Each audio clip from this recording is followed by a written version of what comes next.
ऐसे ही कुछ क्वेश्चंस आपके एग्ज़ाम पेपर में भी आ सकते हैं, है ना। पूरी कोशिश करेंगे कि जितना घुमा सकें।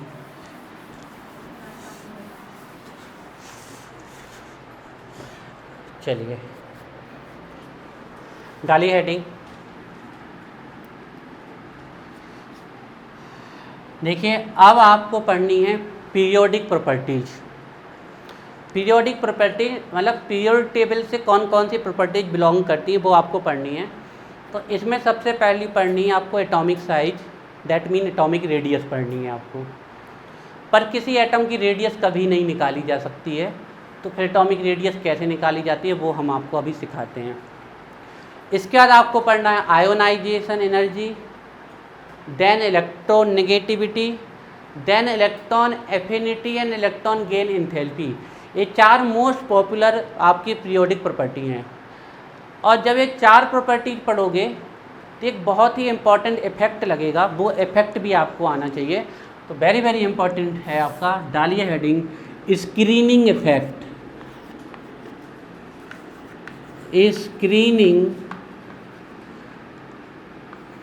स्क्रीनिंग और शील्डिंग इफेक्ट। स्क्रीनिंग और शील्डिंग इफेक्ट, ये इफेक्ट बहुत ज़रूरी है बच्चों। स्क्रीनिंग और शील्डिंग इफेक्ट,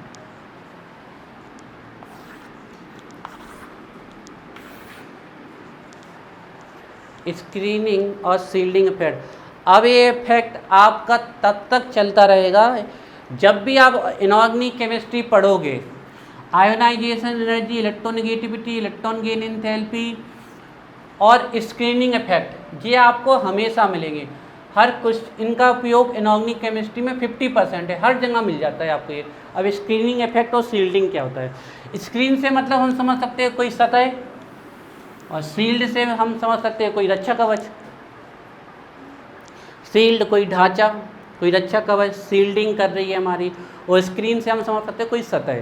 तो केमिस्ट्री में सतह और कवर कहाँ पे आ गए वो हम बताते हैं। देखिए, शील्डिंग इफेक्ट और स्क्रीनिंग इफेक्ट आपका लगता है मल्टी इलेक्ट्रॉन एटम में, तो ये इफेक्ट हाइड्रोजन में नहीं लग सकता है, क्योंकि हाइड्रोजन के पास कितना इलेक्ट्रॉन होता है? एक। तो ये इफेक्ट मल्टी इलेक्ट्रॉन एटम से चालू होता है। तो जनरली इसका जो हम मान लें हीलियम या उसके आगे से चालू होता है। मान लीजिए किसी एटम की आपकी कई सारी सेल्स हैं, ये फर्स्ट ऑर्बिट है उसका, ये उसका सेकेंड ऑर्बिट है, बहुत सारे ऑर्बिट है, ये उसका थर्ड ऑर्बिट हो गया। ये है हमारे एटम का न्यूक्लियस, ये यहाँ पर एटम का न्यूक्लियस रखा हुआ है। ध्यान से देखना, आप ध्यान रखिएगा जब भी आप न्यूक्लियस का इफेक्ट पढ़ोगे, जैसे हम कहते हैं भीड़ लगी हुई है, खूब सारे लोग हैं और आप चाहोगे कि भीड़ हम करें, तो 20 से थोड़ी कम करोगे आप। सबसे पहले बाहर से निकालोगे, एक सबसे बाहर का, फिर उसके अंदर का, फिर और अंदर का। ऐसा थोड़ी होगा कि आप बाहर से अंदर का निकाल लो। इसी प्रकार जब भी आप इफेक्ट पढ़ोगे तो रिएक्शन किस इलेक्ट्रॉन में होती है? आउटर मोस्ट इलेक्ट्रॉन में। इस वाले इलेक्ट्रॉन में रिएक्शन होती है आपकी, यही पार्टिसिपेट होता है, यही डोनेट होता है। और नया इलेक्ट्रॉन आता भी है तो कहाँ वाली सेल में आता है? आउटर मोस्ट वाली सेल में आता है। अब होगा क्या, ये जो न्यूक्लियस है इस आउटर मोस्ट इलेक्ट्रॉन पे अपना अट्रैक्शन लगाता है। न्यूक्लियस भी बहुत होशियार है, उसको भी पता है, वो भी माइंड गेम खेलता है। उसको भी पता है कि सब कहीं और इलेक्ट्रॉन से हमें कोई मतलब नहीं, ये सब तो बेवकूफ़ बना रहे, ये इलेक्ट्रॉन सब कुछ करने वाला है। जो बाहर रखा हुआ है वो भी बहुत दिमाग से काम करता है, न्यूक्लियस भी। तो वो अपना पूरा अट्रैक्शन कहाँ लगा देता है? आउटर मोस्ट इलेक्ट्रॉन पे। अब अगर न्यूक्लियस का अट्रैक्शन इस पर लगेगा तो ये साइज इस इलेक्ट्रॉन को कहाँ खींचता जाएगा? अंदर। तो इलेक्ट्रॉन की ऑर्बिट भी अंदर आती जाएगी, तो साइज क्या होता जाएगा? छोटा छोटा छोटा होता जाएगा ना, जैसे जैसे न्यूक्लियस का अट्रैक्शन बढ़ेगा। लेकिन जो मल्टी इलेक्ट्रॉन एटम होते हैं वो भी बहुत चालाक होते हैं। वो क्या करते हैं, यहाँ की सेल के इलेक्ट्रॉन का कोई फर्क नहीं पड़ने वाला है, ये तो घूम रहे बढ़िया, फ्री हैं, ये तो घूम रहे, इनका नहीं। लेकिन अंदर की सेल में जो इलेक्ट्रॉन है, मान लीजिए यहाँ इलेक्ट्रॉन है, यहाँ इलेक्ट्रॉन है, यहाँ इलेक्ट्रॉन है, यहाँ इलेक्ट्रॉन है, पीछे आगे सब जगह इलेक्ट्रॉन है, लेकिन इन इलेक्ट्रॉन से मतलब नहीं हमें। जो इलेक्ट्रॉन यहाँ पर है, अब होगा क्या, दो केस लग रहे हैं यहाँ पर। न्यूक्लियस कोशिश करेगा हम इस इलेक्ट्रॉन को अट्रैक्ट करें, और इस इलेक्ट्रॉन के जो इसके आसपास के फ्रेंड्स इलेक्ट्रॉन हैं, जो दोस्त इलेक्ट्रॉन हैं, वो अपने इलेक्ट्रॉन को बचाना चालू करेंगे। तो अब दो प्रकार के खेल यहाँ पर होगा। न्यूक्लियस इस इलेक्ट्रॉन को खींचेगा, लेकिन ये इलेक्ट्रॉन इसकी सहायता करेंगे और इसको रिपल करेंगे। केमिस्ट्री की भाषा में देख लें तो दोनों पे क्या है, सेम चार्ज, तो सेम चार्ज क्या करेगा, रिपल करेगा। न्यूक्लियस इसको अट्रैक्ट कर रहा है और ये जो इलेक्ट्रॉन है जो इसको रिपल कर रहे हैं, ये इसको रिपल कर रहे हैं, ये इसको रिपल कर रहे हैं। अब दो प्रकार के फोर्स यहाँ वर्क कर रहे हैं, एक अट्रैक्शन फोर्स जो कि वर्क कर रहा है between nucleus and outermost electron, और दूसरा वर्क कर रहा है रिपल्सन फोर्स जो कि वर्क कर रहा है between inner cell electron and outermost electron. अब ये जो इलेक्ट्रॉन है ए वाले जो इलेक्ट्रॉन हैं, इस न्यूक्लियस और इस इलेक्ट्रॉन के बीच में कैसा वर्क कर रहे हैं, एक स्क्रीन की तरह वर्क कर रहे हैं, लाइक अ स्क्रीन, शील्ड की तरह वर्क कर रहे हैं। जे इस वाले इलेक्ट्रॉन की रक्षा कर रहे हैं इसके अट्रैक्शन से। अब यहाँ पर जितने ज़्यादा इलेक्ट्रॉन आते जाएंगे उतना ज़्यादा स्क्रीन बढ़ती जाएगी, शील्डिंग, और उतना ज़्यादा कौन सा इफेक्ट डोमिनेट होता जाएगा, रिपल्सन वाला। और अगर यहाँ इलेक्ट्रॉन कम होते गए तो फिर कौन डोमिनेट कर जाएगा, तो यही जो इनर सेल के इलेक्ट्रॉन होते हैं जो न्यूक्लियस के अट्रैक्शन को आउटर मोस्ट इलेक्ट्रॉन पे डिक्रीज करते हैं, इसी इफेक्ट को बोलते हैं स्क्रीनिंग इफेक्ट और शील्डिंग इफेक्ट। फिर से सुनो, मल्टी इलेक्ट्रॉन के एटम के केस में इनर सेल के जो इलेक्ट्रॉन हैं वो आउटर मोस्ट सेल के इलेक्ट्रॉन पे जो न्यूक्लियस का अट्रैक्शन लग रहा है उसको डिक्रीज करते हैं, अपने रिपल्सन लगाते हैं और अपने रिपल्सन से उस इलेक्ट्रॉन को और आगे की तरफ धकेलते हैं। तो ये अंदर के इलेक्ट्रॉन जितने ज़्यादा होंगे, स्क्रीनिंग या शील्डिंग उतनी ही अच्छी होगी, रिपल्सन उतना ही ज़्यादा होगा और अट्रैक्शन उतना ही कम होगा। तो आपसे एक क्वेश्चन पूछेंगे, स्क्रीनिंग इफेक्ट अगर अच्छा होगा तो साइज कैसी होगी? बिल्कुल राइट है। अगर स्क्रीनिंग इफेक्ट अच्छा होगा तो रिपल्सन अच्छा खासा लगेगा, तो ये इलेक्ट्रॉन कहाँ भागता जाएगा आगे, तो साइज बड़ी होगी। और अगर स्क्रीनिंग इफेक्ट पुअर हो गया, वीक हो गया, तो फिर साइज कैसी होगी, स्मॉल। ये आपको अच्छे से जानना, इस इफेक्ट का बहुत काम है, आगे भी आप जाके पढ़ोगे। तो यही जो आपके यहाँ पर ये जो रिपल्सन लग रहा है, ये जो पूरा का पूरा एक रिपल्सन फोर्स आपका लग रहा है, यही रिपल्सन फोर्स आपका कहलाता है स्क्रीनिंग इफेक्ट।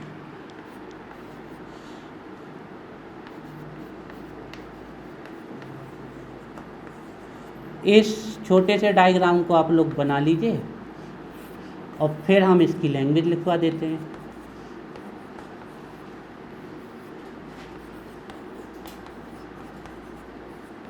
अभी आपको एक चीज़ और सीखनी है, इफेक्टिव न्यूक्लियर चार्ज। वो क्या होता है वो बाद में बताते हैं, पहले स्क्रीनिंग इफेक्ट बना लीजिए। हाँ, इलेक्ट्रॉनिक एक चार्ज डेंसिटी है, इसका मतलब ये थोड़ी कि अगर इलेक्ट्रॉन यहाँ पर है तो सिर्फ यहीं पर है, जहाँ तक उसका चार्ज होगा, है ना। हम जब भी केमिस्ट्री पढ़े तो उसकी फील को ना भूलें। तो इलेक्ट्रॉन इज अ चार्ज, वो एक चार्ज डेंसिटी है। नहीं, इलेक्ट्रॉन की तो पोजीशन हाइजेनबर्ग ने कह दी है कि it is impossible to determine exact position and momentum of a microscopic particle like electron, नहीं है। लेकिन फिर भी इलेक्ट्रॉन कहीं पर भी है तो उसका चार्ज तो यहाँ पर आ रहा है। अब जैसे हम बात कर लें कि इसकी बात कर लें हम, सोडियम के पास सिर्फ 11 इलेक्ट्रॉन हैं, लेकिन सीरियम के पास 55 है। तो अंदर की सेल में इलेक्ट्रॉन बढ़ते जाएंगे ना, तो जितने ज़्यादा इलेक्ट्रॉन अंदर बढ़ते जाएंगे उतनी ज़्यादा स्क्रीनिंग बढ़ती जाएगी, सीधी सी बात है।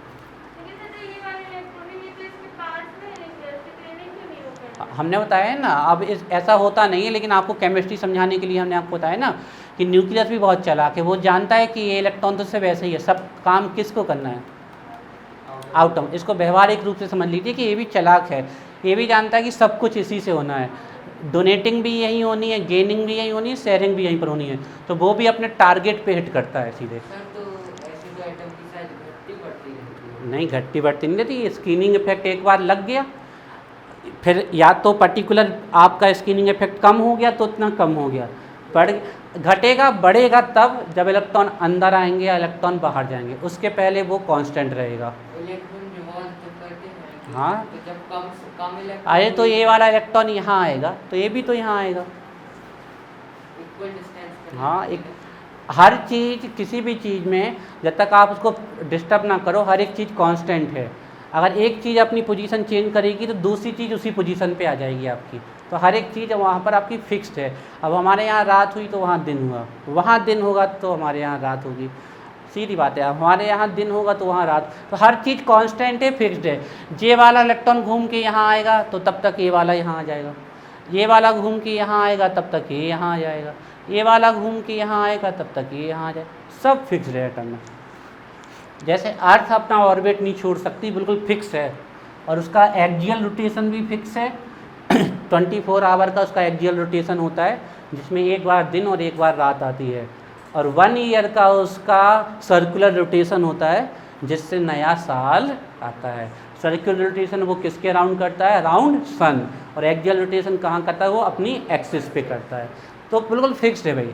तो this is the repulsion force, और इसी रिपल्सन फोर्स को बोलते हैं स्क्रीनिंग इफेक्ट। अब एक इलेक्ट्रॉन है तो स्क्रीनिंग इफेक्ट थोड़ी लगेगा, समझे हो आप? 2 इलेक्ट्रॉन हैं और दोनों बाहर की सेल में, जैसे हम हीलियम की केस में देख लें 5s2, तो दोनों इलेक्ट्रॉन कहाँ हैं? बाहर। इसमें भी स्क्रीनिंग इफेक्ट का कोई मतलब नहीं है। अब जैसे लिथियम का देख लें हम 3, तो क्या है? 1s2 2s1।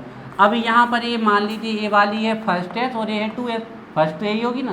तो इसमें कितने इलेक्ट्रॉन है? 2, और इसमें कितना इलेक्ट्रॉन? अब स्क्रीनिंग का थोड़ा बहुत मतलब निकलेगा। तो जब इलेक्ट्रॉन अंदर की सेल में आने लगे और बाहर का इलेक्ट्रॉन निकलना हो, तब ये स्क्रीनिंग इफेक्ट पड़ा जाता है।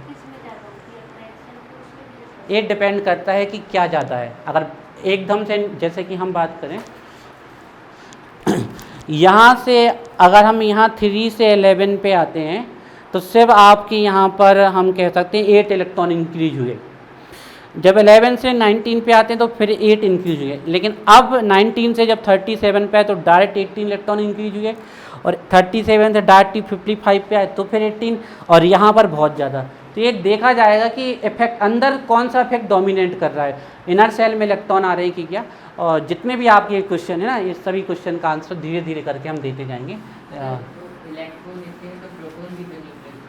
हाँ, तो इलेक्ट्रॉन जोड़ते हैं तो प्रोटॉन भी जोड़ते हैं, उसका भी हम आंसर बताते हैं। सब चीज़ का आंसर है हमारे पास।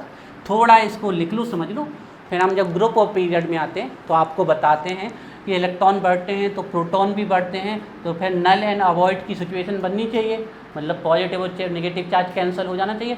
लेकिन वो क्यों नहीं होता, उसका भी कोई लॉजिकल आंसर है, मिलेगा आपको आंसर। थोड़ा टाइम दीजिए हमें, अभी इसको पढ़ लेते हैं हम, ठीक है।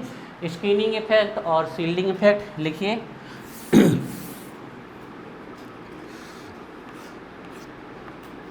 in multi-electron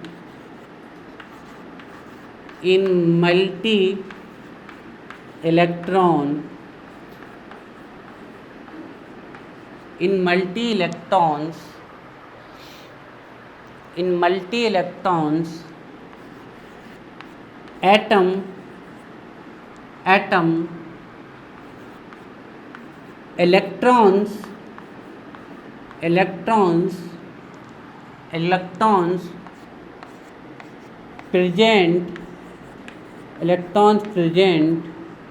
electrons present in inner cell, या inner orbit भी लिख सकते हो आप, in inner cell, और inner energy level भी लिख सकते हो आप। in inner cell हम ब्रैकेट में ऑर्बिट भी लिख देते हैं। in multi electrons atom, electrons present in inner cell act as a screen or shield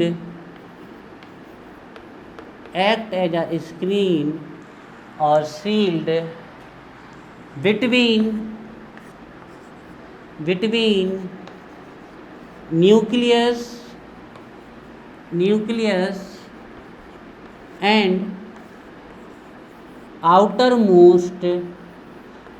nucleus and outermost electron,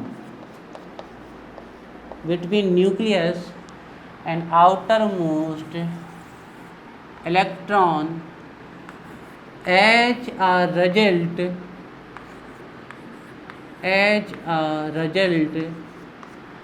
the attraction, as a result, the attraction force of nucleus, as a result,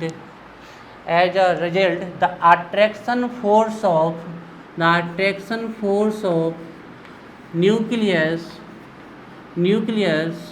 on outermost shell को ही हम कौन सी shell बोलते हैं? Valence shell. बहुत बढ़िया। As a result the attraction force of nucleus on outermost shell electron, outermost shell, आप आउटरमोस्ट की जगह बैलेंस सेल भी रहता हो। As a result the attraction force of nucleus on outermost shell electron gets बोलो भाई, gets decrease, full stop. Such effect is called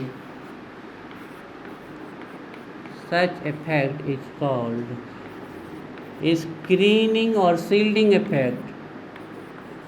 Such effect is called screening और shielding effect।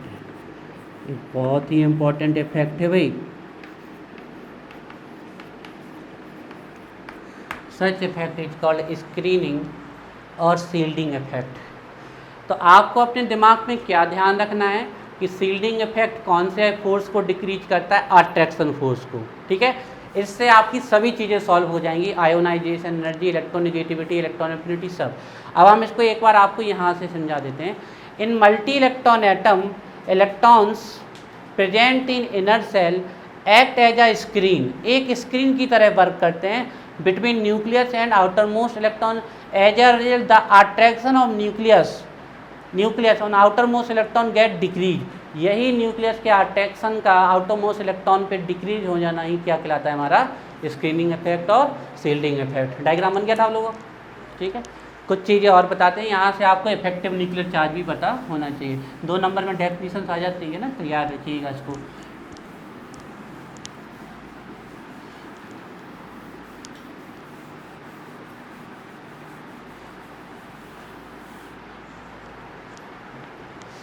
तो हम एक शॉर्ट में लिख देते हैं।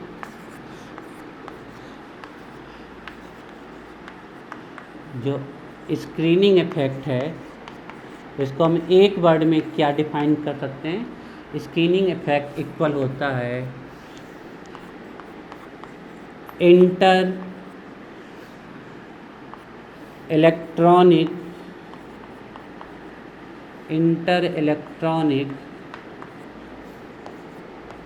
रिपल्सन।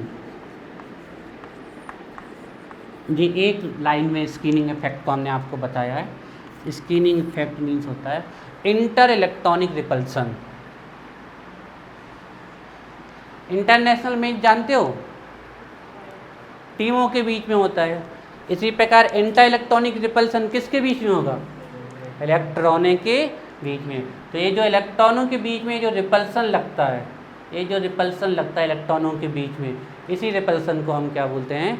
Screening effect. तो 1 लाइन में आपका स्क्रीनिंग इफेक्ट ये है कि जो इंटर इलेक्ट्रॉनिक रिपल्सन होता है वही हमारा क्या कहलाता है? Screening effect. अब बच्चों आपको सीखना है effective nuclear charge. Effective nuclear charge भी आपको पता होना चाहिए। What is effective nuclear charge? इसी के अंदर है, कहीं अलग से नहीं, इसी में लिखते चलना है। तो देखिए, जेड किसको डोनेट करता है? Atomic number. एटॉमिक नंबर मतलब प्रोटॉन के नंबर। प्रोटॉन कहाँ पाए जाते हैं? न्यूक्लियस में। तो जेड इफेक्टिव को ही बोलते हैं effective nuclear charge. This is called effective nuclear charge. Effective nuclear charge effective nuclear charge, effective nuclear charge या इफेक्टिव न्यूक्लियर अट्रैक्शन भी लिख सकते थे आप, क्योंकि न्यूक्लियस क्या करेगा, इलेक्ट्रॉन को अट्रैक्ट ही करेगा ना। जेड इफेक्टिव और इफेक्टिव न्यूक्लियर चार्ज और इफेक्टिव न्यूक्लियर अट्रैक्शन, ठीक है, समझाते हैं आपको हम इसको है क्या ये। Z effective, effective nuclear charge, screening effect और इफेक्टिव न्यूक्लियर चार्ज ये तो इनऑर्गेनिक केमिस्ट्री के आधार हैं, ये तो हर जगह मिलने हैं, इनके बिना कोई भी प्रॉपर्टीज पूरी होगी ही नहीं। इफेक्टिव न्यूक्लियर चार्ज और इफेक्टिव न्यूक्लियर अट्रैक्शन, ठीक है, समझाते हैं पहले आपको। देखिए ये हमारे ऑर्बिट्स हैं और यहाँ पर हमारा बैठा हुआ है न्यूक्लियस, ठीक है, इसमें पॉजिटिव चार्ज है, और यहाँ पर है इलेक्ट्रॉन जिस पे न्यूक्लियस क्या लगा रहा है, अट्रैक्शन। अब ध्यान से देखना, हम कह रहे हैं कि इस रैंडमली एक डेटा मान लेते हैं कि इस न्यूक्लियस के पास टोटल 100 प्रोटॉन है, टोटल 100 प्रोटॉन है इसके पास। ये क्या कहलाएगा, total nuclear charge. Total nuclear charge neutron से तो होगा नहीं, यहाँ पर दो ही चीज़ें पाई जाती हैं, एक प्रोटॉन दूसरा न्यूट्रॉन, तो न्यूट्रॉन को तो हम गिनेंगे ही नहीं चार्ज में क्योंकि वो न्यूट्रल होता है। तो टोटल चार्ज कितना प्रोटॉन का है इसके पास, 100 प्रोटॉन का, ये टोटल चार्ज है बच्चों, this is the total charge. अभी इफेक्टिव न्यूक्लियर चार्ज नहीं है, 100 प्रोटॉन का चार्ज है इसके पास। अब हमारा आपसे एक क्वेश्चन है, तो क्या ये 100 प्रोटॉन का अट्रैक्शन फोर्स इलेक्ट्रॉन पे लगा पाएगा, नहीं लगा पाएगा। अगर वहाँ पर कौन सा इफेक्ट हुआ, स्क्रीनिंग इफेक्ट हुआ। कैसे, देखिए ये यहाँ इलेक्ट्रॉन पड़ा है, ये यहाँ इलेक्ट्रॉन पड़ा है, यहाँ इलेक्ट्रॉन पड़ा है, यहाँ इलेक्ट्रॉन पड़ा है, बहुत सारे इलेक्ट्रॉन पड़े हुए हैं। तो ये जो इनर सेल में इलेक्ट्रॉन पड़े हैं वो क्या करेंगे, इसको रिपल्सिव करेंगे ना, रिपल्सन, ये इसको रिपल्सन करेंगे। तो हमने कहा इसको मत देखना अभी, इफेक्टिव न्यूक्लियर चार्ज को। टोटल न्यूक्लियर चार्ज कितना है, 100 प्रोटॉन का। तो क्या हमारा ये इलेक्ट्रॉन 100 प्रोटॉन का अट्रैक्शन फोर्स फील कर पाएगा, नहीं। इसका रीज़न ये है कि कुछ इसके अट्रैक्शन को कौन डिक्रीज कर रहे हैं, इनर सेल के इलेक्ट्रॉन। तो देखिए यह है टोटल न्यूक्लियर चार्ज। अब इस टोटल न्यूक्लियर चार्ज से हमें इस रिपल्सन फोर्स को निकालना पड़ेगा। अगर हमें टोटल न्यूक्लियर चार्ज से इस रिपल्सन फोर्स को निकाल दें तो फिर जो भी बचा, मान लो कि ये 30 प्रोटॉन के बराबर रिपल्सन कर रहा है, 30, तो 30 प्रोटॉन के बराबर ये रिपल्सन कर रहा है, तो 100 माइनस 30 70, तो हमारा चार्ज कितना बचेगा, 70 का। तो टोटल प्रोटॉन तो 70 है, 100 है, लेकिन ये इलेक्ट्रॉन कितने का अट्रैक्शन फोर्स कर रहा है, this is called effective nuclear charge. कितना चार्ज न्यूक्लियस के पास है वो नहीं कहलाता इफेक्टिव न्यूक्लियर चार्ज, कितना अट्रैक्शन न्यूक्लियस लगा पा रहा है, that is called effective nuclear charge. और जैसे जैसे स्क्रीनिंग इफेक्ट बढ़ता जाएगा इफेक्टिव न्यूक्लियर चार्ज घटता जाएगा। तो टोटल में से हमें कांस्टेंट निकालना पड़ता है सिग्मा। अब ये सिग्मा क्या होते हैं हम समझाते हैं आपको। हमने कहा हमारे पास टोटल न्यूक्लियर चार्ज था 100, sigma is the screening constant, और जो स्क्रीनिंग इफेक्ट है उसने कितने प्रोटॉन का चार्ज डिक्रीज कर दिया, तो टोटल अट्रैक्शन इलेक्ट्रॉन कितना फील कर रहा है, that is the effective nuclear charge. फिर से समझाते हैं, कितना चार्ज न्यूक्लियस के पास है वो कहलाता है टोटल न्यूक्लियर चार्ज, लेकिन टोटल न्यूक्लियर चार्ज से हमें कोई मतलब नहीं है, हमें वो मतलब है कि कितना अट्रैक्शन ये आउटर मोस्ट इलेक्ट्रॉन पे लगा पा रहा है। इसको पता करने की कितना अट्रैक्शन लगा पा रहा है, इसके लिए हमें बीच के रिपल्सन को इससे माइनस करना पड़ेगा, उसके बाद जो अट्रैक्शन बचेगा वही हमारा क्या कहलाता है, इफेक्टिव न्यूक्लियर चार्ज। बात समझ में आई है क्या है इफेक्टिव न्यूक्लियर चार्ज। तो लिखिए, हाँ ये डेफिनेशन के बाद लिखना है, लिखिए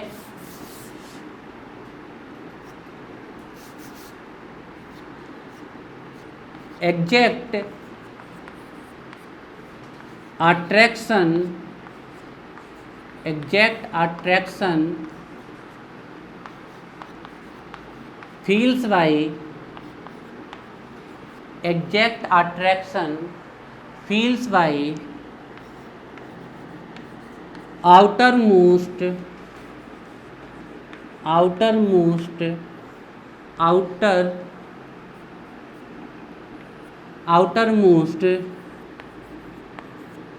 cell electron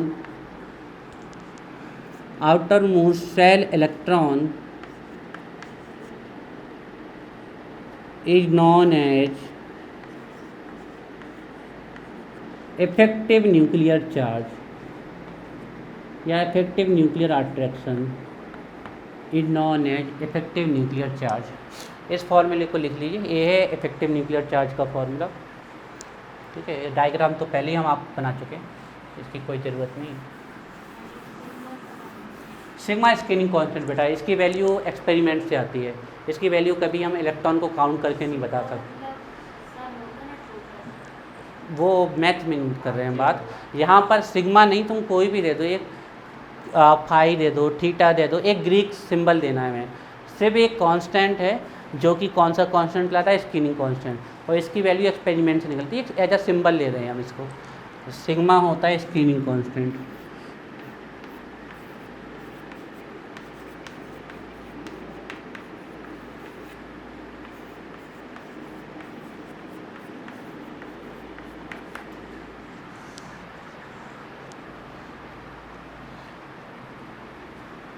ऐसे ही रैंडमली हम आपके लिए लिख देते हैं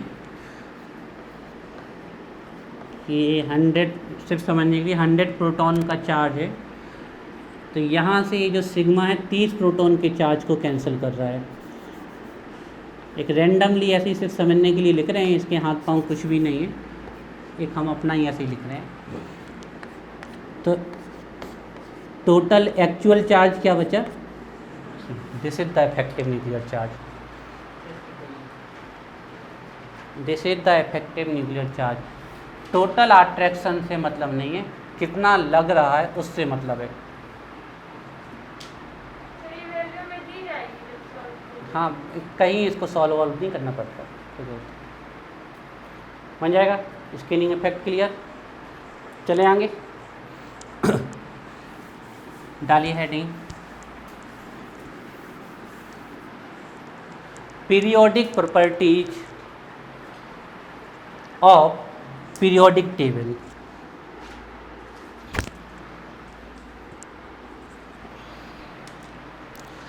पीरियोडिक प्रॉपर्टीज, पीरियोडिक प्रॉपर्टीज। अब आपको पीरियोडिक टेबल में घूम घूम के स्टडी करनी है पूरी पीरियोडिक टेबल की। Periodic properties of periodic table, ये कोई हेडिंग नहीं है, ये आपके लिए एक नॉलेज के लिए एक छोटा सा पॉइंट लिखवा रहे हैं, आपको पता होना चाहिए। अब आप कितनी पीरियोडिक प्रॉपर्टी की स्टडी करने वाले हो? हम स्टडी करने वाले हैं सबसे पहले एटॉमिक रेडियस। तो पहली पीरियोडिक प्रॉपर्टी हमारी ये है, एटॉमिक रेडियस या एटॉमिक साइज।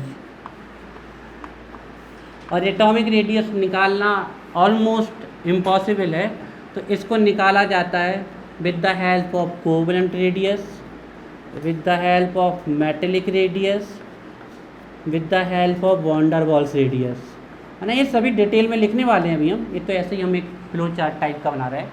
तो ये पीरियोडिक प्रॉपर्टी हमें स्टडी करनी है। दूसरी जो पीरियोडिक प्रॉपर्टी हमें स्टडी करनी है वो है electronegativity, EN। EN means electronegativity. Electronegativity किसकी सबसे ज़्यादा इलेक्ट्रोनेगेटिविटी होती है? किसकी? फ्लोरीन की, पक्का? चलो आप कह रहे हैं तो मान लेते हैं हम। फिर हमें पढ़नी है सेकंड पीरियोडिक प्रॉपर्टी, इलेक्ट्रोनेगेटिविटी।